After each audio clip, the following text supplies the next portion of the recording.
Kumpiyansa si Senador Joseph Victor Ejercito na hindi ibibito ni Pangulong Ferdinand Bongbong Marcos Jr. ang panukalang 2024 National Budget o ang 2024 General Appropriations Bill o GABA. Nakatakda bukas December 20, araw ng Miyerkules, na lagdaan ni Pangulong Marcos ang 2024 GAB at ayon kay Ejercito ay inaasahang dadalo dito ang Senate leadership kabilang na si Senate Finance Committee Chairman Senador Sani Angara.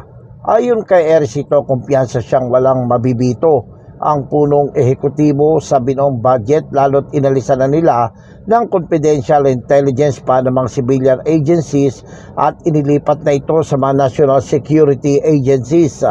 Pagdating naman sa kini-question ang program fund ni Senate Minority Leader Aquilino Coco Pimentel III, pinaliwanag ng senador na ang mga tinatawag na unprogrammed funds ay manggagaling lang mula sa ekstra na kita ng pamahalaan. Ibig sabihin, ang mga programa sa ilalim ito ay dadasalan lang na magkaroon sana ng ekstra na kita ang gobyerno para mapondohan. Tiwala naman aniya ang senador sa ehekutibo at sa diskresyon ni Pangulong Marcos.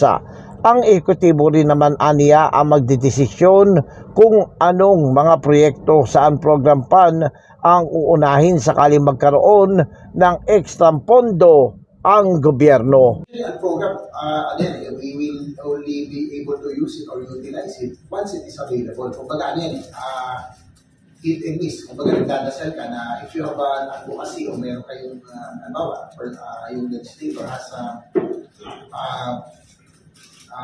program of a project that you would like to be funded, kaya kung talagang it's not part of the original GAA or NEP, then you are hoping, kumbaga, fingers crossed na talagang pagkaroon ng excess funds or a program fund for it to be funded. No? So, may mga, may mga dinulungan ako kaya lang hindi umabot. For example, EUP, meron silang nire-request ng in other state universities, pero wala po siya din. So, we're hoping that pag meron extra funds in ang program, pabigyan din ang funding.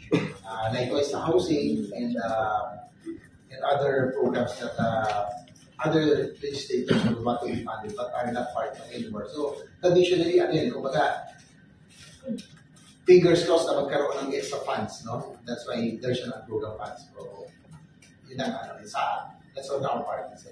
Ako, si Jojo Sikat, walang inatasang balita.